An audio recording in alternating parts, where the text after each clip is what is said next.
So, welcome everyone. Today we're going to be looking at the character of God and the Ten Commandments to kind of see the relationship between them.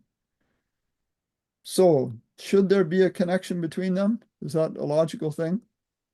Okay. Mhm. And does it make sense that the laws of any government would reflect the character of that government? I would hope. Yeah. Well, yeah. I mean, there's all types of governments. In fact, I made a bit of a list here, and probably there's other ones, and people would make different lists, but we have democracy, which is what we more or less live under.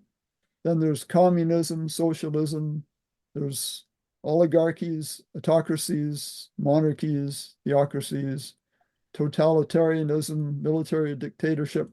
When we say theocracy, like Iran is a theocracy. What does it mean? That their God's ways form the basis of the government. Okay, it's good you said their God's ways as they understand them, because a true theocracy would be absolutely wonderful, but that we do not have on earth. With the one true God. Yeah. So I've heard it said, kind of sarcastically, that everyone in North Korea loves Kim Jong-un. And the logic is that everyone loves him to protect their own skin. Okay. Is that a motive of love or a motive of Fear. fear? Fear. Everyone loves him, they say. Well, so how did the character of God affect the commandments he gave? Did his character have any influence on, when we say commandments, of course, there's others, but we're really, just to not go too broad, we're going to focus on the Ten Commandments today. How did his character? How did his character affect the Ten Commandments? Well, God is love, and so he gave them in love. And they're loving. The commandments are loving. You know what I mean? They reflect his love. Okay, that's a simple answer, but that's really the basis of it. So, any other thoughts? Anything he gives the world is a reflection, or ought to be a reflection of his character. Yes, And, yes, that would make sense. So we're going to look at each one individually and then have some discussion about Ten Commandments in general. But two principles I really want to emphasize to start with. First one is that God is love. That's really the basis of all of this. And I have a number of links I'm going to include here from the website, many of them from the glossary, because part of the issue with correctly understanding God's character is that a lot of the terminology is misunderstood. Word meanings have changed and yeah, things have happened. So that's why the glossary is so helpful. So there's a link there. So let's read Judy's first, 1 John 4:8. He who does not love does not know God, for God is love. Okay. So that's really the defining aspect of his character, we could say. God is love. But another very important thing is that love cannot be forced. Okay, it's just logical that you can't force love. Anytime you try to do that, there's going to be a reaction, a rebellion against that. We all value our freedom, and God does too, and He won't take that away from us. So God always honors free will. There's a link there for that. I like to describe God as an ever-merciful, non-violent God of other-centered love. That's kind of the way I've taken to describe Him in a brief sentence. So we want to look at the Ten Commandments to see if that is accurate. So, first commandment, Exodus 20, verse 3. Oh, thou shalt have no other gods before me. Ray, I want to stress the me. okay. How many is me? How many is me? Okay, it's one. Right. I've made my point. Okay. But does this kind of sound like me first? There's a term narcissism, which is defined as inordinate fascination with oneself, excessive self-love or vanity. It could have been written, and some versions probably have it, thou shalt not have other gods before me, which is the same meaning. But that would make if it was written that way, that would make 8 of the 10 commandments that are expressed in the negative, using thou shalt nots. Okay, there's actually 8 of the 10 that are worded that way. And there's 2 that are positive. In other words, do something as opposed to not doing something. And we'll discuss that positive, negative, those aspects later. So is there a good other-centered reason for that commandment to have no other gods before me? And I think we see that here in Hebrews 1:3. Who being the brightness of his glory and the express image of his person, and upholding all things by the word of his power, when he had by himself purged our sins, sat down at the right hand of the majesty on high. Okay, let's just going to add a thought here. What's the definition of a god? Definition of a god. How would you describe someone who is God? God or a god? Well, a god even. Someone you look up to and worship? Okay. We could say a lot of different things. What I'm thinking of is self-existence, a Oh. being who depends on no one else. Okay. All the other gods are not gods at all. And we'll see that as we go further down here. But the thing about God is that he is self-existent. He depends on no one else, and everything else depends on him, actually. He upholds all things. So upholding all things by the word of his power shows that he is God and we depend on him. So if we turn to other gods who can't sustain even themselves, how are they going to sustain us? So what does commandment 1, first commandment, tell us about the character of God? It tells me that he's supreme. And he is the one that we have to have before other gods because we depend on him for existence. Okay, so let's go ahead now with Exodus 24-6. You shall not make for yourself any graven image or any likeness of anything that is in heaven above, or that is in the earth beneath, or that is in the water under the earth. You shall not worship them nor serve them. For I, the Lord your God, am a zealous God, visiting the offenses of the fathers upon their children to the 3rd and 4th generation of those who hate me, and showing mercy to thousands of generations of those who love me and keep my commandments. Okay, does that sound like he is other-centered? Still sounds kind of narcissistic in a way. Okay. I mean, he doesn't want anybody else to get worship except him. Right, this kind of has some similarities to the first commandment. Mm-hmm. But perhaps there's a good other-centered reason for it. Okay, we'll see that, I think. Maybe he knows that all those other gods aren't going to help you at all. Yeah, they aren't gods at all, even. Okay. So a jealous God. Kylie, I think you read yours as zealous. Yeah, I'm reading the Aramaic Bible, and it says he's a zealous God. Okay, that's a slightly different meaning there, I think, obviously. We think of jealous as wanting something for yourself. A zeal is more, what zeal? Commitment and Enthusiasm or eagerness. Yeah, okay, for the good of others even. Huh? Okay, I put a link in here for a page on this very term, a jealous God. So a person could go to that. But on that page, I have the biblical healing model describing jealous God. When someone is bowing before an idol, God is not jealous of the idol in the sense he feels the loss of something the idol is receiving instead of him getting it. Okay, that would be jealousy the way we think of it. His jealousy is concern for the one bowing and looking to another source for what he needs when only God himself can provide it. Okay. So he's not, it's like God says, my ways are not your ways. His jealousy is different than our jealousy. His wrath is different than our wrath. There's so many things that we misunderstand because we look at it from a human perspective. Then there's that term, visiting the iniquity of the fathers, etc. So I've got page on that. In the biblical healing model, it says, the common Hebrew word used is pakad, often meaning to visit to bless, but at times is clearly stated as visiting to punish. When so used, however, it is punishing only in the sense of allowing the natural consequences of wrong actions to occur. And that again comes back to him honoring our free will. He allows us to do what we want, and he, along with that, allows the natural results to happen. Okay, I just want to touch on the beholding principle, Acts or Isaiah 44.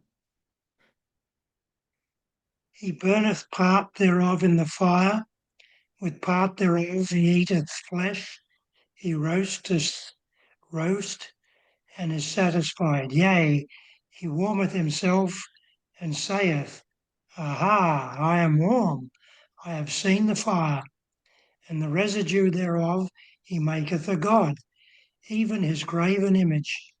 He falleth down unto it, and worshippeth it, and prayeth unto it, and saith, Deliver me, for thou art my God.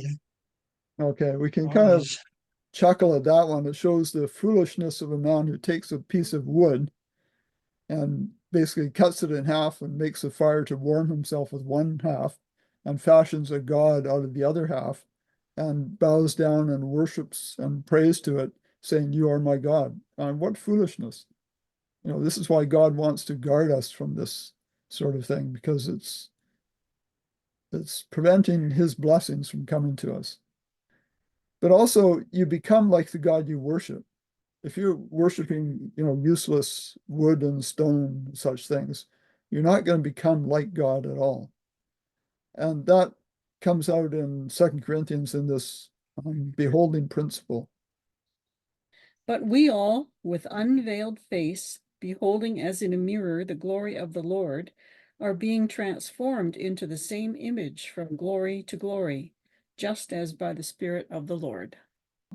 Thinking again of the second commandment, what would be the consequence of breaking the second commandment, of having other gods before God or worshiping graven images, etc.? You won't become like God. You'll become like the idol you're worshiping, the graven image or something. Right, right. So we're kind of understanding the second commandment in light of this 2 Corinthians 3:18. Mm-hmm. We see this all the time, that people, emulate their fashion idols, TV idols, whatever, sports idols. Yeah. They tend to act like and talk like and dress like and become like these people. Okay, I put something here.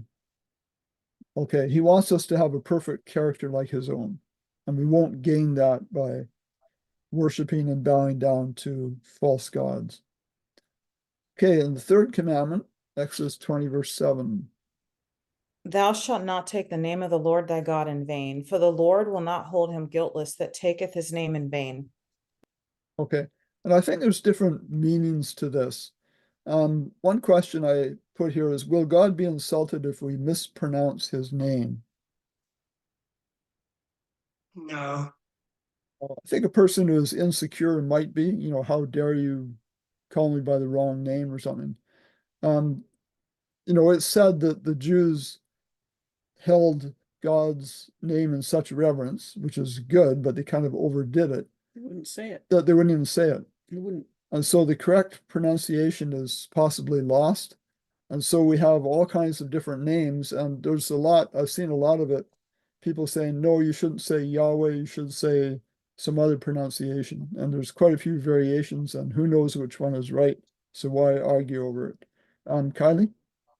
Yeah, my version doesn't say that. It says, You shall not take a false oath in the name of the Lord your God, for the Lord will not declare himself innocent who takes an oath in his name falsely. Okay, Okay. it's quite different. Taking an oath in his name. Yeah. Anyway, in vain, a person who is vain is like self-consumed or something. But another meaning of vain is ineffectual or unsuccessful, futile, like vain hopes, a vain effort, a vain war, So you're doing something, but it's vain in the sense that what you're doing will not bring the desired outcome. You're doing it for nothing, kind of idea. In Webster's 1828 dictionary, it says to take the name of God in vain is to use the name of God with levity or profaneness. So this is more like the swearing that we might hear. But here's another definition. Vain is emptiness, worthlessness. Yeah. Of course, we emphasize here the name equals character. And I have a page here for the meaning of names in the Bible. And on that page, it says for the biblical healing model, names have often, and especially in Scripture, had great significance in relation to the character of the person they were given to. In many cases, name, used in connection with God, is a reference to his character.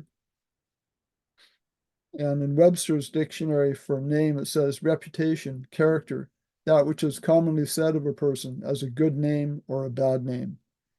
Okay. God wants us to be followers of him, and we'll say we're a Christian. And of course, that's using the term Christ for Messiah, saying that we're following him.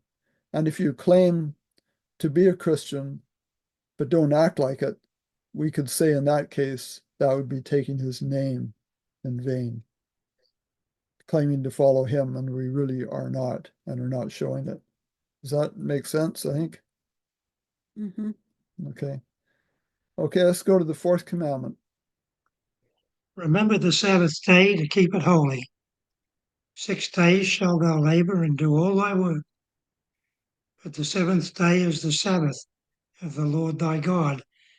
In it thou shalt not do any work, thou, nor thy son, nor thy daughter, thy manservant, nor thy maidservant, nor thy cattle, nor thy stranger that is within thy gates. For in 6 days the Lord made heaven and earth, the sea, and all that is, and all that in them is, and rested the seventh day. Wherefore the Lord blessed the Sabbath day and hallowed it. Okay, it's important to recognize there is that the law of God, the whole Ten Commandments, contains God's seal, and the seal is actually in the fourth commandment. And the seal consists of three items. One is the name, and it says the Lord, which I didn't look, but is probably Yahweh in the Hebrew. His office is the creator, and his jurisdiction is heaven and earth. And that, in this case, refers to everything, okay, because he created all things. So the fourth commandment identifies the lawgiver as a creator, and it helps with commandment number 1, to have no other gods before me. Because otherwise you could read the 10 commandments and, who said all this? Any God could have given those, but only the creator could legitimately give those commandments and say it's because I created all things. So it identifies the lawgiver as a creator. It helps with commandment number 1, no other gods. So how does the Sabbath commandment relate to the character of God? I guess it takes us back to creation, doesn't it? Certainly does that. Takes us back to Genesis 1. Yeah. The rest that was given there. Any other thoughts? I'm going to piggyback on what Michael just said. In addition to that, it reminds us that we didn't evolve from monkeys. We were created. Okay. So it's an anti-evolution reminder every single week.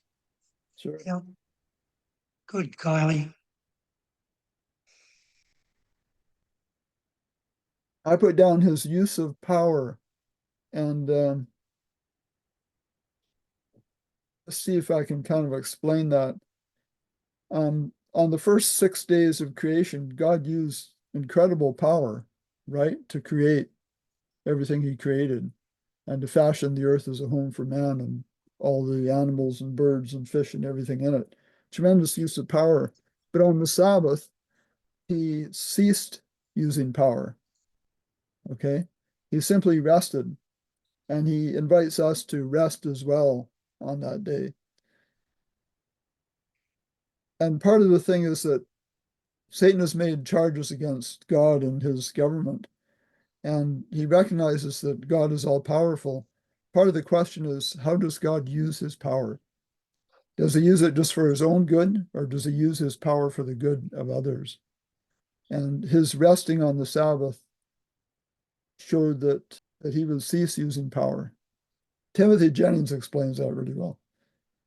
Okay, I just want to make a distinction here between the first 4 and the last 6 commandments before we go on. So what is the distinction between them? What's the difference between the first 4 and the last 6? The first 4, I think they're related to our responsibility to honour and glorify our Maker.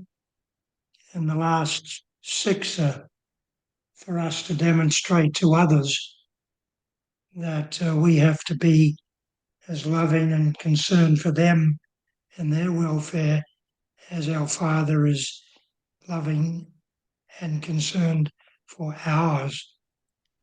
And we could divide the commandments. The first 4 relate to God, our relationship with God, so love God. And the other 6 are love to others. And I think an important thing in our day and age to think about here is, where does the government in our nations have jurisdiction in regard to the 10 commandments? The last 6. Okay, the last 6 and the last 6 only. You know, they should not tell us what God we should worship. No. And such things. But they do have jurisdiction here. Commandment 6 is thou shalt not kill. Well, God has ordained that there should be governments and police forces, etc., to kind of restrain, and a lot of restraint is needed, it seems, to restrain the evil in the world. We could say of Commandment 5, and we'll get to it in a moment, honor your father and your mother, that the government does not have jurisdiction there. Parents stand in the place of God to their young children, especially. Okay, any thoughts about that? It would be nice if the government allowed the parents to maintain that jurisdiction, because more and more they're starting to take it away. Yes, they're interfering more in medical and other ways. Yeah. Okay, let's go to Commandment 5, Exodus 20:12. Honor your father and your mother, that your days may be long upon the land which the Lord your God is giving you. Okay, so as I mentioned, when we are young, especially then, our parents stand in the place of God for us. And learning to obey and honor parents helps us to learn to do the same towards God, right? What about as we get older, though, as we become adults? We should still honor our parents as far as it goes that they are honoring God. Like if they're not following God and they're trying to teach you to steal or whatever, then we ought to obey God rather than men. So that's kind of superseded. I feel really sorry for children who have parents that are not following God, or at least not that they're bad, like they're into drugs and crime and all that. What kind of example does that set for their children? Yeah. Let's go to Commandment 6 here. Okay. Thou shalt not kill, or you shall not kill. Yep. Okay. And again, I have a What does your version say? Is that your version that says you shall not kill? Yeah. Because mine says murder. You shall not murder. okay, we're going to get to that. You're going to right get here. to that Okay, yeah. distinction. So here's a page for a more detailed study of that. I've got a bit here from that. And in regards to the 10 Commandments and the character of God, this is probably the commandment that causes the most controversy. Because there are many things in the Bible, think of the flood on Sodom and Gomorrah and others, where it reads literally as though God is involved in killing. Okay. And if we believe that he does not kill, then you have to deal with that. So here's the two models. In the traditional legal model, to kill, as in thou shalt not kill, is to commit what we would call murder, the malicious and unjustified taking of another life. It does not include killing in self-defense, times of war, or to satisfy justice. So this is the belief in the world that if a person is executed, person on death row is executed, the executioner has not committed murder, has not violated the sixth commandment. In the biblical healing model, to kill is to take the life of another human under any circumstances or for any reason. Okay. And Can I just say something? Yeah, that including, it does not include killing in self-defense, times of war, or to satisfy justice. To satisfy justice is, take somebody's life that they're on death row because they murdered somebody. right. Times of war, different denominations have different ways of looking. I mean, there's some that are pacifists. They don't believe in killing anybody under any circumstance, including war. Others, they're okay with it. So, yeah, it is a controversial thing, like you said. Because there are differences in understanding. Differences in understanding, exactly. Part of the difference is the distinction between kill and murder. Mhm. However, the word kill in thou shalt not kill is from the Hebrew word ratsak, which is translated as both kill 5 times and murder 3 times In the King in James. the King James. Many other versions translate it as murder, and it is often argued that the commandment prohibits murder but not killing in many other situations, such as self-defense, military duty, or execution for a capital offense. Therefore, the suggestion is that only malicious, premeditated taking of life is prohibited. However, the Bible uses the term ratsak to refer to killing other than what we would call premeditated murder. And let's look at Deuteronomy 4:42. That the slayer might flee thither, which should kill his neighbor unawares, and hated him not in times past, and that fleeing unto one of these cities he might live. Okay. So it's talking about the slayer who has killed his neighbor unawares. So you're cutting down a tree with your chainsaw and you're not looking around and your neighbor comes to see what you're doing and just then the tree falls and kills him. Okay. It was not premeditated. You didn't intend that he should be killed and you're very upset that it happens. So you've killed a person via the tree, But you didn't mean to. but you didn't mean to. You didn't murder him. Okay. And this in Deuteronomy is describing provision God had made to protect the person who killed their neighbor unawares. Okay. So in that verse, the act was not what we would call murder because he was unaware, yet it uses ratsak. Mhm. Okay. So that's an important distinction. And as I mentioned, this is probably the most contentious of the Ten Commandments in regard to the character of God. And why? Well, probably because there's so many cases where it sounds on a surface reading that God is killing or commanding his people to kill, etc. And there are ways to explain that. That's obviously beyond what we're doing today. And we have discussed a number of cases like that in other studies. And other people will say, well, God made the laws, his God, he can do whatever he wants, he can break his own laws. I guess to the person saying it, that sounds logical.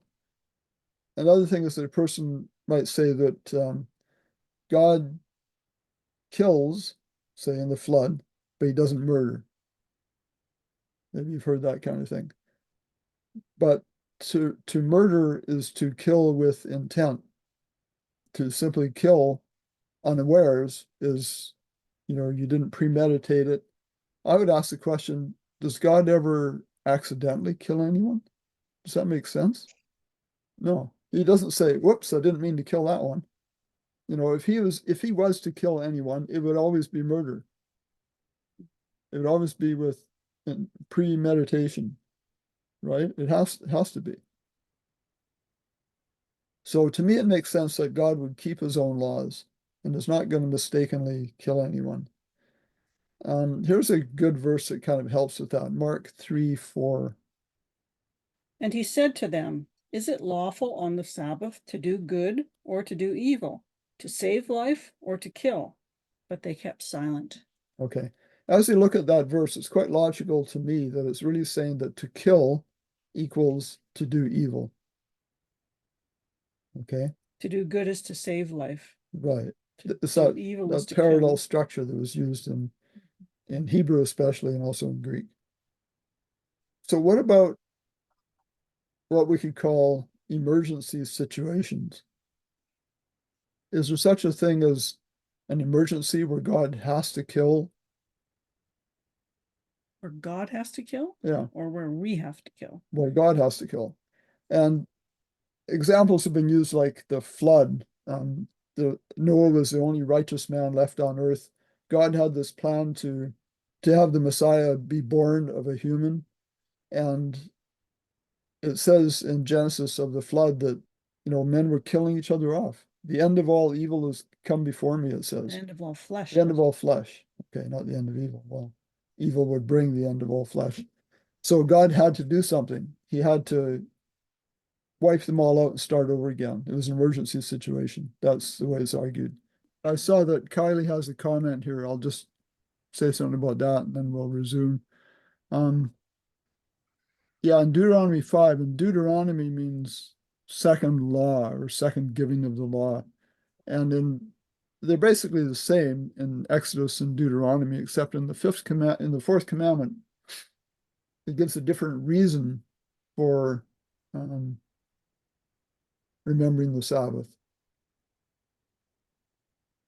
In Exodus, it's because God was a creator, and in Deuteronomy, it's because he brought them out of slavery from Egypt.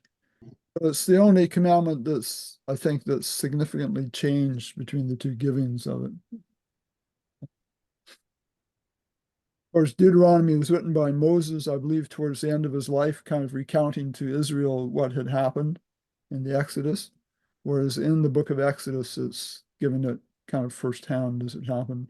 So at that time when he was giving this second reading, mhm. he would have had the tablets. They were still in existence. They Sure. were still in existence. He would have had them. They've been carrying them around. So he didn't read word for word from the tablets. I guess he gave a different reason. Well, actually, this jogs a memory here that God wrote the Ten Commandments with his finger on the stones. He gave them to Moses. Moses was carrying them back to the camp. He saw the idolatry, the worshiping of the golden calf, and he smashed them. Mhm. And then God told him to carve out some more tablets and bring them up. God would rewrite the Ten Commandments. Now, the question in my mind is, did he rewrite them with the wording as in Deuteronomy? Oh, I don't know if there's anything in the Bible that says whether he did or not, or was Moses just giving it in a different way? I mean, you would think Moses would give the commandments of Deuteronomy as they were written, but they were rewritten. Hmm. And Good. I guess what was applicable to the Israelites at that time, they had only come out of Egypt, what, very, a couple of months or whatever. When they first got the Ten Yeah, Commandments. only a couple months after coming out of Egypt. Had they already forgotten that God was able to deliver them from Egypt? Mhm. So it seems there's some logic to the idea that when God gave Moses the second set of tablets, that the Sabbath commandment was changed for their situation. I couldn't say for sure, but maybe. Okay, Interesting. yeah. Okay, so let's resume here. Paul. Getting back to the thing about killing. Yeah. I know a police officer, and he uses this verse in Romans 13 to justify his job. Okay. What verse? and it's 13:4, but if you read 13:1, it starts off with let every soul be subject to the governing authorities. And in verse 4 it says, for he is God's minister to you for good, but if you do evil, be afraid, for he does not bear the sword in vain, for he is God's minister, an avenger to execute wrath on him who practices evil. Right. So this police officer believes that that verse is talking about him and his job, that he can go out there and, you know, kill the bad guys. Yeah, yeah. Well, it would certainly seem to apply in that case, and I think it really does in a way. You know, God does not, never intended that anyone should kill anyone else, right? Right. But Mhm. like when you look back to the flood, he said the earth is filled with the earth, the end of all flesh has come before me. He said the earth is filled with violence. Basically, they were killing themselves off. He didn't need to send a flood to kill them. They were doing it themselves. But as an accommodation to man's violent, evil nature, God had to allow them like to have kings and to have police forces, etc. Not that that's his ideal, but God has had to make accommodations at times just to keep us from going extinct almost. Yeah, maybe that's what this is. The governing authorities are an accommodation because we would kill each other off. So, Yeah, on my website in the glossary here, I have a page on accommodation. And I list some of the cases here. You know, another good one is Israel going to war. God never wanted them to go to war, but he accommodated their habits, their warfaring habits, by helping them to minimize suffering and to shorten the duration of wars and things. Exodus 20:14. Thou shalt Who's not that? commit adultery. It says the same thing in my version. It just says you shall not commit adultery. Okay, yep. So one example of adultery is with Joseph and Potiphar's wife there in Egypt, Genesis 39:9. There is none greater in this house than I, neither hath he kept back anything from me but thee, because thou art his wife. How then can I do this great wickedness and sin against God? Okay, we're going to read the next verse and compare the two, and it's kind of interesting what it's saying here. So Proverbs 8:36. but he who sins against me wrongs his own soul, and those who hate me love death. So when a person sins, they're wronging themselves and others. Usually there's someone else involved, but it's It's God. counted as a sin against God. So why is a sin against self or others also a sin against God? Say you steal something from someone. You've sinned against them. They've lost their cell phone that you stole from them, whatever, and you've got a guilty conscience. Why is it against God? How is he hurt by that? Sin hurts him. Okay, It caused the death of Yeshua. okay. So just thinking of an individual sin, I mean, God's sitting up there, you know, in the clouds or whatever. Um, Nothing's hurting him. How could a sin hurt him? In his heart. His heart, because Because he sees that we're hurting ourselves and hurting others by sinning. okay, isn't it really come down to because of his love for us? I mean, say we have a child that is hurt by the neighbor's kid or something. I mean, our child is hurting and we hurt. And the more we love, the more we hurt. And God loves everyone infinitely. So actually, when you think about it, people say, God, why can't you come and end all this suffering here? Well, God is suffering more than anyone. Okay, because he sees all these nasty things that are going on, which I think about more and more, and that's actually a motive to help us want to do what we can to vindicate his character and bring this to an end. Because God is definitely suffering. Okay, let's think about, okay, within this context of not committing adultery, Jesus used that to expand on the law, Matthew 5:28. But I say unto you that whosoever looketh on a woman to lust after her hath committed adultery with her already in his heart. Okay, Mm. so Jesus in saying this, I would say expanded on the law in a sense. And here's the diagram I showed before with God is love and the division of 1 to 4 referring to love God and 5 to 10 referring to love for others. There's also statutes and judgments, various other laws, many of which expand upon the 10 Commandments in different ways. But then Jesus expanded on it here by referring to the thoughts and intents of the heart. So looking at Matthew 5:28, with an attitude, an adulterous desire, say, without the action in a person's heart, is still breaking the 10 Commandments. Okay, because it really comes down to a matter of the heart. And Proverbs 23:7 kind of helps with that. For as he thinketh in his heart, so is he. Eat and drink, saith he to thee, but his heart is not with thee. Okay, so the point of Proverbs 23:7, as he thinketh in his heart, so is he. The point is that we become like what we dwell on. Okay, let's go to the 8th commandment, Exodus 20:15. You shall not steal. Okay, pretty simple. I didn't actually, I guess I ran out of time too, didn't say much about that, but is that quite obviously a self-centered action? What about somebody who's stealing food to feed their children because they're starving? Okay, that's a good That's- question. And but that's not trusting in God to provide your needs, I guess. But I mean, that happens.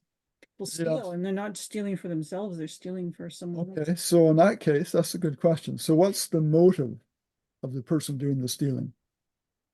Is it good or bad? It's a good motive if they want to feed their children.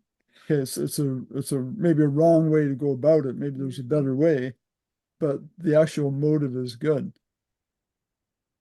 I would say. Mm-hmm. Yeah, they're trying to save life. Better to go ask people. Yeah. Yes, that would be the better action. Yes. Kylie? Mm-hmm. You know the famous British legend of Robin Hood. Yes. I think everybody heard it when they were like little kids, and they've made tons of movies about it, and it's pretty famous from British literature. I'm Right. wondering, like, in that type of a case, I know he wasn't a real actual historical figure, but I'm talking about people that really see the injustice in whatever society they live in, and so they rob somebody. So like, I've been struggling with this for the past couple months. So like, let's say like someone robs Elon Musk and then redistributes the money that he's stolen from the public back to the poor. Like I'm just thinking about that a lot lately because we're seeing all the blatant corruption in our government down here in the States. So I've been thinking about this a lot. Like, when is it ever justifiable to steal if you're doing it for the good of humanity? Or is it always a sin? Wow. Yeah. Good Well, question. there's in a lot of cases there can be a gray area.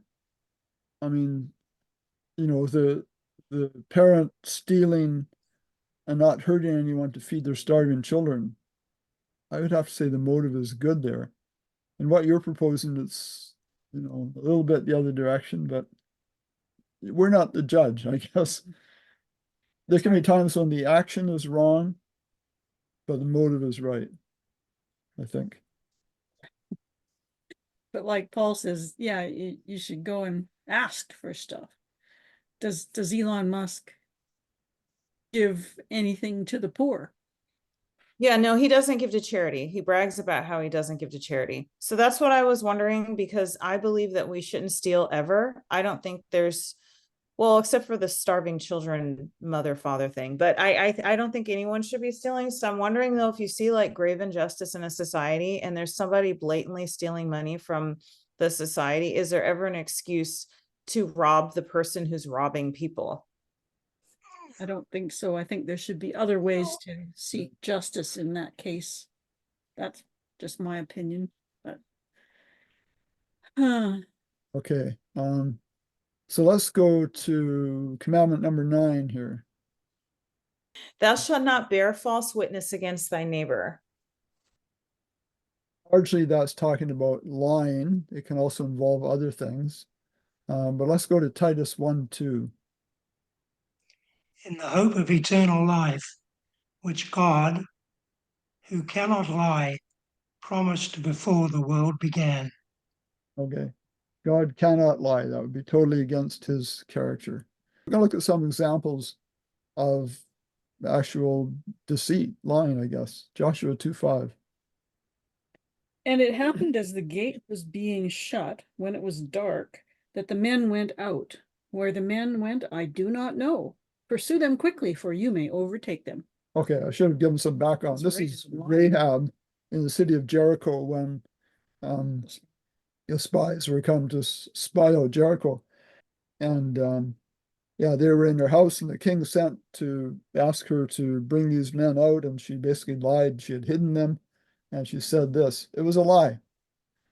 Now, was that going against the 9th commandment? Kelly says yes. What about World War II? You're hiding Jews in your house. Do you have any Jews in here? No, I don't. That's a lie. Same kind of deal. It's You're saving people's lives. okay. Lie involves motive, I guess you could say. And the motive in this case, in Rahab's case, was to save life. So I personally would think she did the right thing. She told a lie in the strictly Literal sense. literal sense. It was a lie in the literal sense. It was a white lie, I guess we use that term. I believe it was the right thing to do. You may not all see it quite that way. Here's another example, 2 Kings 6. And when they came down to him, Elisha prayed unto the Lord and said, Smite this people, I pray thee, with blindness. And he smote them with blindness according to the word of Elisha. And Elisha said unto them, This is not the way, neither is this the city. Follow me, and I will bring you to the man whom ye seek. But he led them to Samaria, and it came to pass, when they were come into Samaria, that Elisha said, Lord, open the eyes of these men that they may see. And the Lord opened their eyes, and they saw, and behold, they were in the midst of Samaria. Okay, so he told them he was going to lead them one way, and he led them another way. They couldn't tell, of course, because they were blinded. Strictly speaking, that was an untruth, but he did it with a good motive. Now, one interesting thing when you look at this, the commandment here, is this word against. Thou shalt not bear false witness against thy neighbor. Now, in some of these cases, it was said for the good of others, to save life, or to bring a blessing. And when it talks about bearing false witness against thy neighbor, maybe this is in some case where your neighbor has upset you for some reason, and if you bear false witness against him saying he did thus and so, but he didn't really do it, that's bearing false witness against your neighbor. It's hard. It's a hard thing, because obviously Elisha lied and Rahab lied, but they were doing it to save lives. Yeah. So the 9th commandment includes lying, but it also includes to speak evil against another. So I think that would even include gossip in many forms. False witness. False witness, maligning character. Has Satan done this to God? All the time. I was just going to say about lying that there's many stories in the Bible where there's some form of deceit that goes on, like with Jacob getting the birthright. And but always back to that verse in Genesis where Joseph told his brothers that they meant it for evil, but God meant it for good. So it just seems like he allows some of these things to take place because he knows how it's going to impact things later on. Right. Right. God allows a lot of things to happen because he honors our free will. Mm-hmm. And somehow, sometimes they help to work out his purposes. You know, man sins and steps out from under God's protection, and then it'll say God sent, you know, a nation to conquer these people when they were outside of his protection, and he just wasn't protecting them. He allowed it to happen. And often that's how God punishes. He doesn't directly punish, but the punishment comes from another source. Okay, Exodus 20 and verse 17. Thou shalt not covet thy neighbour's house. Thou shalt not covet thy neighbour's wife, nor his manservant, nor his maidservant, nor his ox, nor his ass, nor anything that is thy neighbour's. Okay. So in a Very good. sense, this commandment helps to guard the other 9. To covet, where does coveting happen? It's really just in the mind, isn't it? So there's this little saying that repeated thoughts, so if you're coveting something over and over, repeated thoughts lead to actions, repeated actions lead to habits, repeated habits help to form character, and your character has a lot to do with determining your destiny. So if you want to end up in the right place, start with the right thoughts, I guess. So is it always wrong to break commandments 6, 7, 8, 9? 6, 7, 8, Well, 9. kill, steal, adultery, and lie. Kill, steal, adultery, and lie. Well, is there any consequences to breaking those commandments, like to stealing? There are always consequences. Yeah, I'd say there's always consequences, but in those cases, the consequences are not imposed by God. If you kill someone, and even if there's no trace of the event, you're totally safe from prosecution, they're never going to catch you, there's still consequences. Oh, yeah. And what would they be in that case? Guilt. Yeah, I would think so. Terrible guilt. Conscience. Yeah. Mhm. Conscience is going to bother you. Yeah. And it's always wrong because someone will be hurt in doing those actions. Obviously, if you kill someone, but adultery, any number of examples there, people are hurt by these actions. What about commandment 5? That's honoring your parents. If you break it, will there be consequences? Is that the question? Yeah. Well, elder abuse is a crime, and elder neglect is a crime, at least in Western democratic countries. So, like, if you're in charge of like your parents or grandparents or something, and you don't take care of them, there's a punishment. Or if you actually deliberately abuse them, there's a punishment. Okay.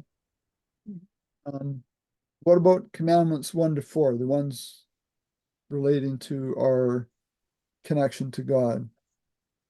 If you take God's name in vain, for instance. Well, if you break any of those commandments, you're kind of severing your relationship with God, You'll definitely be damaging it, damaging it. which Yeah. could lead to severing it. Now, God's not going to impose any punishment onto you, which I guess is my point. But you will suffer in that your relationship with him Yeah. will suffer. In fact, did God sit up there in heaven at one point and think, what should I label as sins? And what he would label as sins is anything that's going to hurt us or someone else. Mm. A sinful action is sinful not because God arbitrarily decided, I don't like alcohol or something. It's because of the harmful effects of doing things. He said, don't do these things. Mhm. Okay.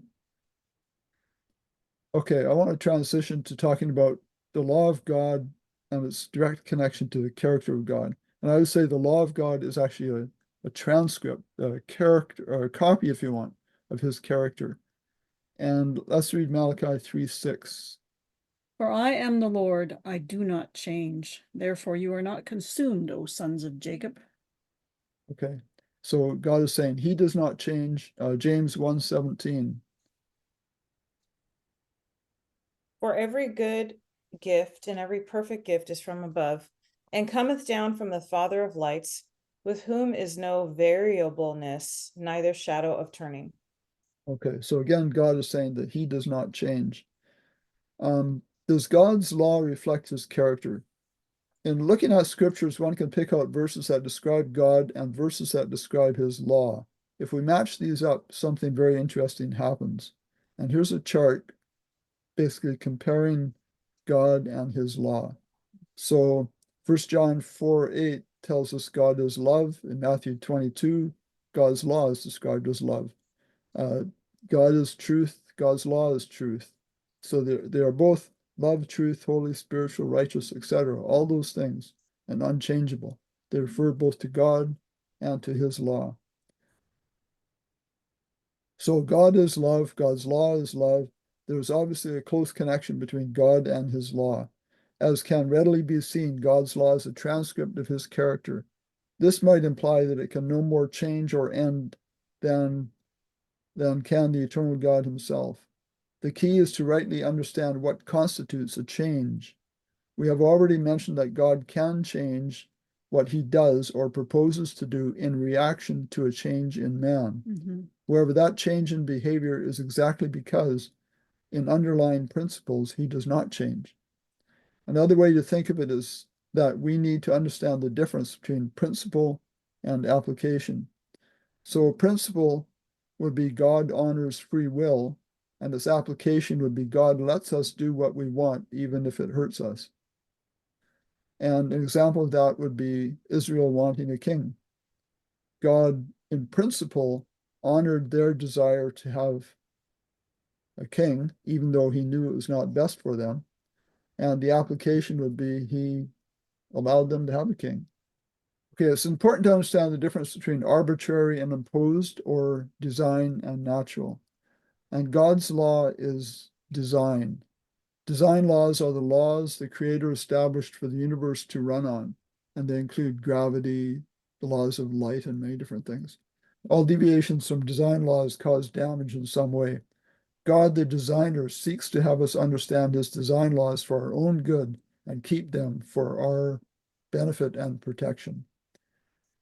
In the opposed law system, man imposes penalties for breaking laws.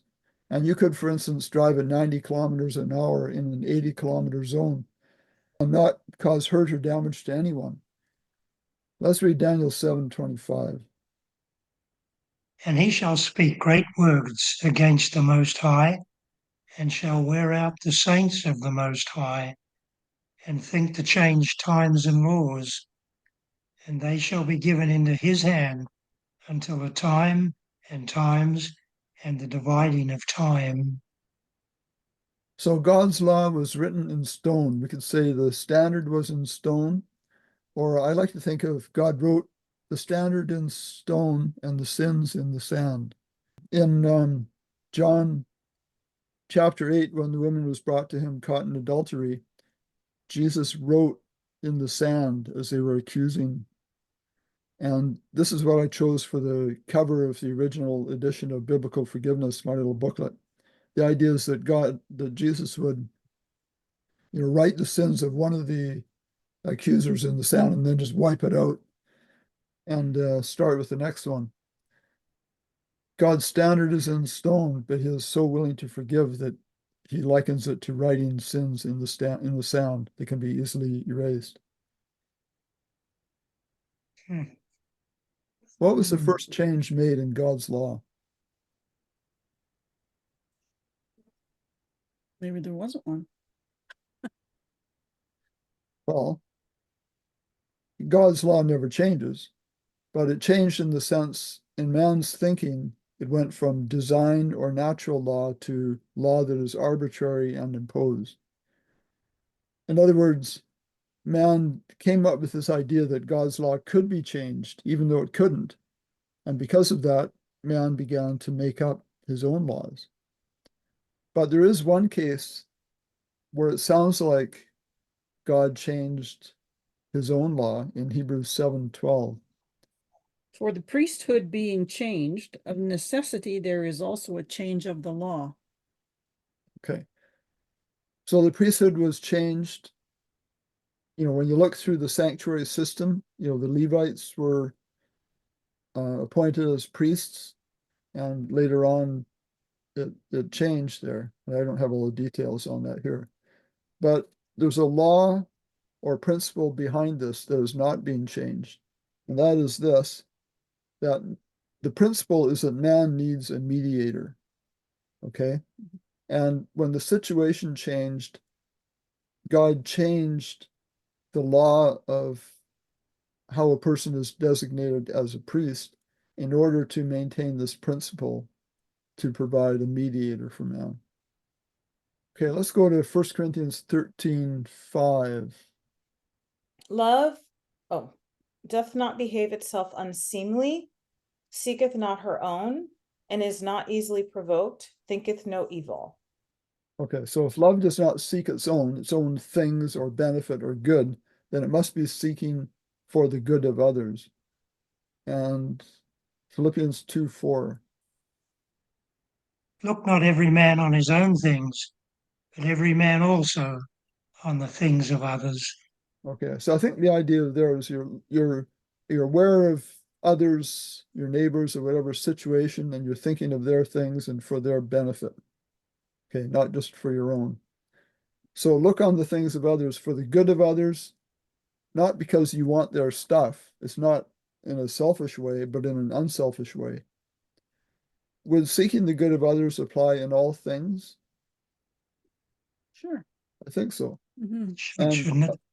Yes, I think it would even include laws. I mean, we should hope that governments would make laws for the benefit of their citizens.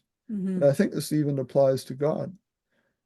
So we can say that God, and he's referred to as love here in 1 Corinthians 13:5, God in making his laws was seeking not his own benefit, but the benefit of who? His children. Of others, yeah. So God's laws are for our good, not his. We already kind of talked about that.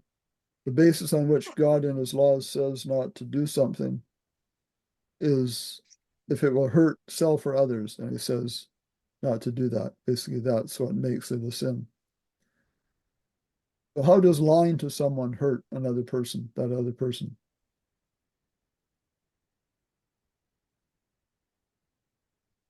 If you lie to them, it depends on, there's many things you can lie to somebody about, but they find out you lied and they're disappointed, it damages the relationship. They may never trust you again. If you lie about them, you're assassinating their character or slandering their character.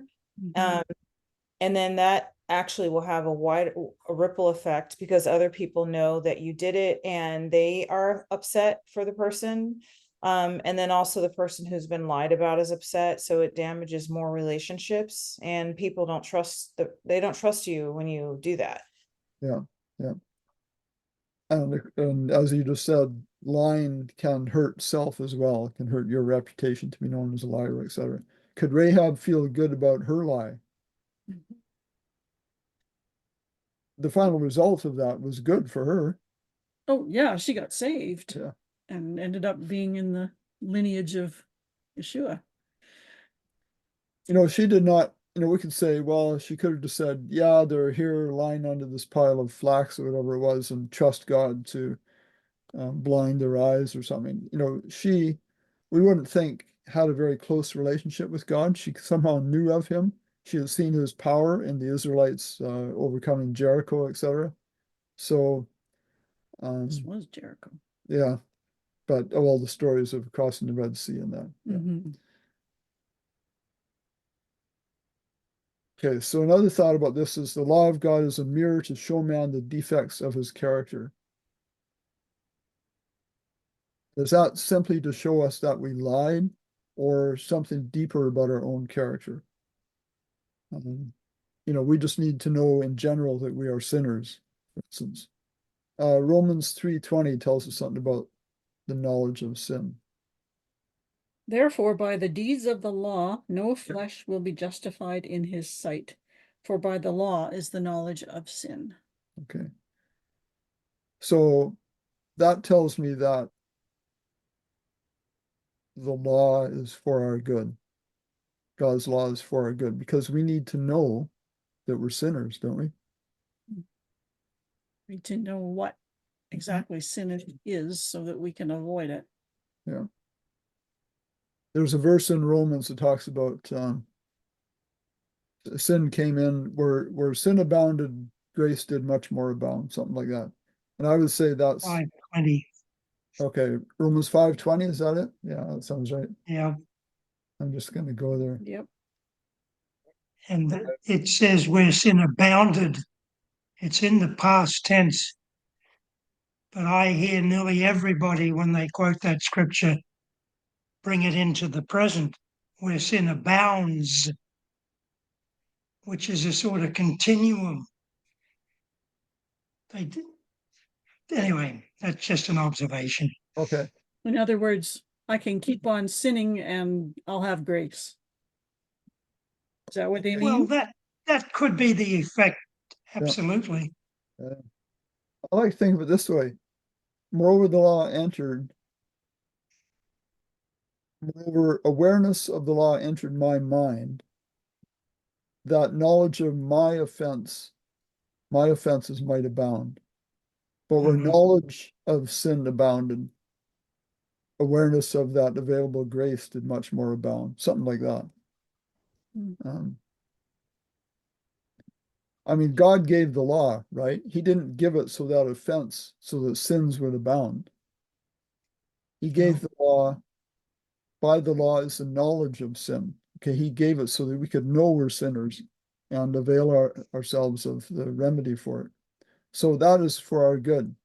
It's kind of like if you visit the doctor, you want to identify symptoms, you want a diagnosis and a treatment plan. Okay, you don't go to the doctor and try hiding all your symptoms. That's not going to do you any good. So would it make sense that God would demand that we keep his law? Let's read this from the New Living Translation. Okay. Love, does not demand its own way. It is not irritable, and it keeps no record of being wronged. God does not demand we obey his laws. He wants us to for our good. He's not personally offended if we disobey his laws. He's bothered by the fact that we are hurt. You know, that's the attitude of an other-centered God. His laws are all for our benefit. So here's the same verse from the New American Standard Bible. Love, does not act disgracefully. It does not seek its own benefit. It is not provoked. It does not keep an account of a wrong suffered. That's so tough. How do you mean it's tough, Michael? Oh, to not keep a record in your mind, right? To completely erase it. Yeah. It's impossible for us to behave that way unless we have the fullness of that spirit. Right. Right. Okay. There's no record of wrongs. Yeah. I believe in God's case, he's omniscient. He doesn't forget anything, but he does not keep a record of wrongs in the sense of, I'll make you pay for that kind of idea. Yeah. So why would a God of other-centered love give the Ten Commandments, just in general? Why would he do that? For our benefit. Yeah, for our benefit. A God of other-centered love would do that for our benefit. Why would a God of self-centered control, a control freak sort of God, why would he give 10 Commandments? You make to sure obey that- them. Yeah. And like the first few, to make sure that we, if he were like that, which he's not, but if he were a self-centered control freak, it would be to make sure that we worship him because of the first few commandments. And also a list of things that he could catch us on if we didn't keep them and punish us or whatever. have more control. Yeah. There's something I started saying quite a few years ago in our little study group. God's ultimate goal is to make as many people as possible as happy as possible for as long as possible. Does that make sense in thinking of God as other-centered? Sure. Sure. Yeah. And, I kind of like to think of that once in a while because God is all powerful. He's created incredible things. And I think he has a great capacity to be able to make people happy. And part of that happiness comes from staying within his design laws, obeying his commandments. Because anytime we step outside of them, it's trouble. That's the end. But I got a Yep. little bonus thing to share. This only take a couple minutes. I call it behold the hand, behold the nail. So Yahweh, we often write it YHWH, and some pronounce it as Jehovah.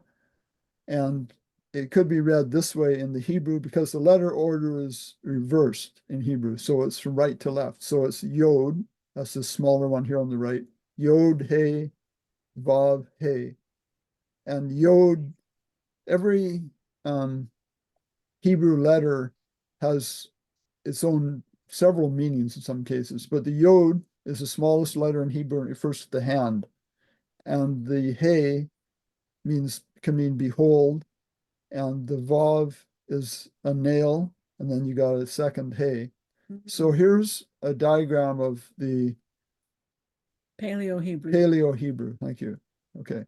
So you've got Yod, and here's the Yod. Okay. It kind of looks like an arm with a hand like this. The arm, the hand, work, deed. And then you've got behold, which is the He. I've underlined behold. And then nail. So the Vav, nail, peg, etc. And then behold again. So really, Yahweh can be understood as behold the hand, behold the nail. That's cool. Yeah. So we can marvel at our God and his sacrifice. It's quite amazing. So again, that beholding principle. And when we do that and understand that God's laws are all for our good, then we'll love him and want to serve him more, and it'll only be for our eternal benefit. So, okay, well, thank you.